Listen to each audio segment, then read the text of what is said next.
It's not a good people. That's a good people. Excuse me. Fake reviews. Karoline Leavitt thought she was going to have a typical day until Jamie Foxx gave Donald Trump a verbal bombshell that left her stunned and wide-eyed. Jamie didn't just say anything. He used precision and power to blow up the entire conversation. What did he say that made Karoline blink as if her Wi-Fi had just gone out? Hold on, because this is the kind of explosive meltdown you'll have to witness twice to fully believe. And this Judge Boasberg, is a Democrat activist. He was appointed by Barack Obama. His wife has donated more than $10,000 to Democrats, and he has consistently shown his disdain for this president and his policies, and it's unacceptable. I wanted to go about the idea that these people are all foreign terrorists, but Judge Boasberg was originally appointed by George W. Bush and then elevated by Barack Obama. It's just like I should clear that up. Well, let me just say something to that effect, Garrett. 67% of all of the injunctions in this century have come against which president? Karoline Leavitt began her day anticipating that it would be just another round of trying out for a lifetime membership in the Trump fan club.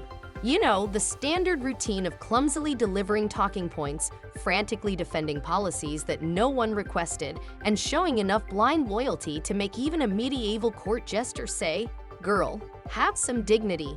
However, it turned out that the universe had much more ambitious, better, and undoubtedly funnier plans in store. That's a great people in process. So Alexei, excuse me. Fake news. They're trying to give me the... Every day the president is signing executive orders to cut regulation, especially when it comes to Environmental Protection Agency, our energy industry. That's going to unleash the economic boom in this country that we saw. Now, to give Karoline Leavitt some credit, she spent her entire post-work career honing the art of saying wildly ridiculous things with the unshakable confidence of someone who believes the internet runs on hamsters and duct tape. Whether she's calling disasters strategic wins or treating every Trump scandal like a Vegas magic trick that we're definitely not supposed to mention, her dedication to the performance is, well, almost impressive almost. Jamie Foxx, who apparently had enough of watching the Trump reality show spiral into a bargain bin sequel that no one asked for, didn't just speak up. He detonated the fantasy bubble Karoline Leavitt had been clinging to like a lifeboat floating in a sea of political delusion. Landed falling down. Yeah, well, I just gotta tell you that you better bet your back. I also do about the Trump impression. Jamie Foxx, the greatest Fox in the wilderness. Great guy. Yes! Do you have the yell? You gotta get the yell. They tried to give me the virus. You know what he does it? I beat the virus. They tried to give me. You know, He just turned into people. Yeah. He just turned into people. That is so good. I love her. She's African. I love her hair. She's African. I love her. All of Karoline's carefully cultivated confidence disappeared as soon as Jamie Foxx opened his mouth, disappearing more quickly than one of Trump's outstanding bills. This wasn't a pleasant let's hear both sides situation, so Jamie, who usually brings charm and laughter, decided that now was the moment to unleash truth bombs. Oh, did he have time? Panel chat. This was a verbal takedown, the kind of surgical hit that only occurs when someone has been collecting receipts in secret for years and then says, "Let's cash in." Jane's criticism of Trump wasn't limited to that. Anyone with a Wi-Fi signal and a pulse can make a sloppy remark. By gold-plating the fake populism, Jane was able to destroy the entire Trumpian mirage. The victim complex's constant complaining, dressed in a $3,000 suit, was torn down by Jamie, and Karoline was sitting there blinking like a bewildered house cat who had just been hit by reality. You could almost see her flipping through a fictional Trump defense handbook, only to find all the pages stuck together with scandal residue.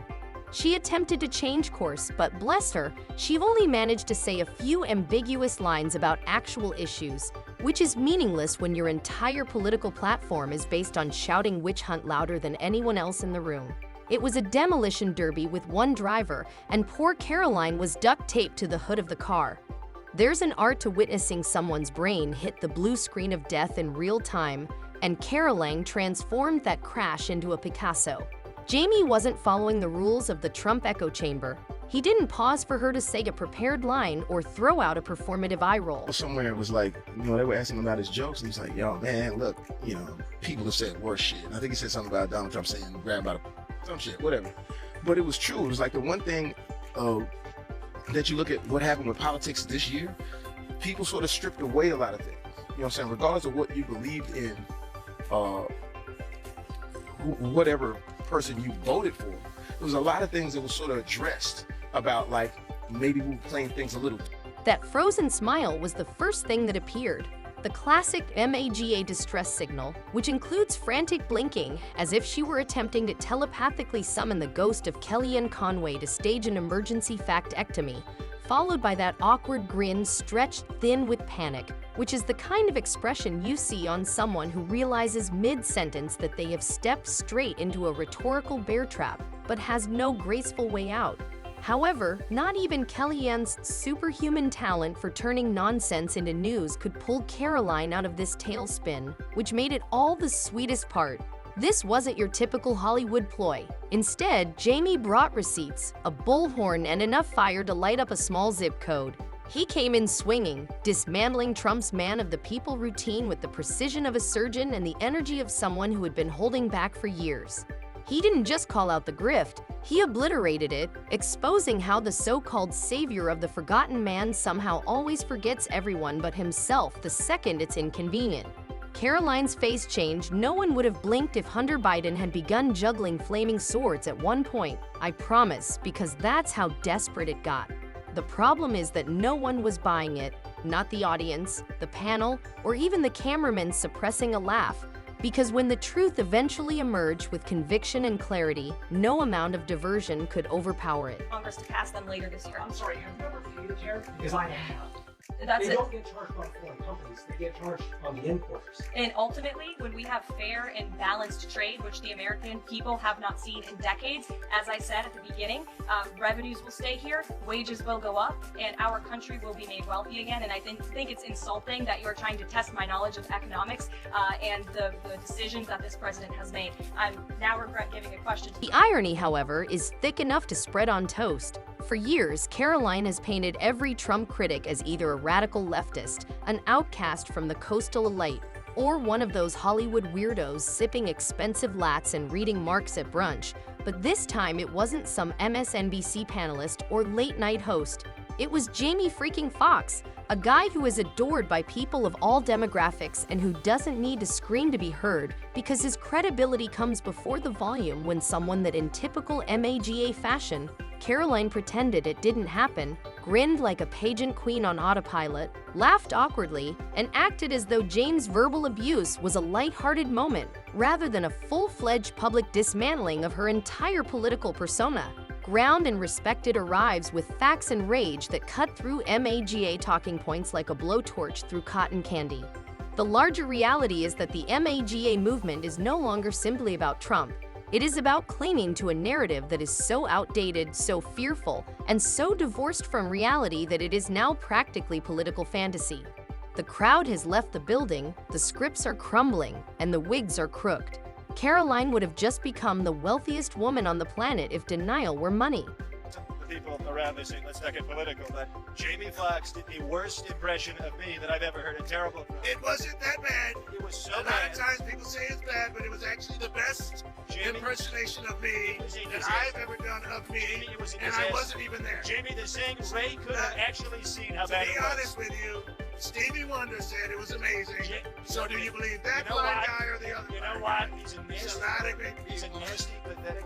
There's no doubt President Trump has always been the hardest working man in politics. I think that's been proven over the past week. This president has again signed more than 300 executive orders. He's taken historic action. I gavelled aboard Air Force One to mark the first 100 days of this administration, 4 p.m. last Friday, our first 100 hours rather.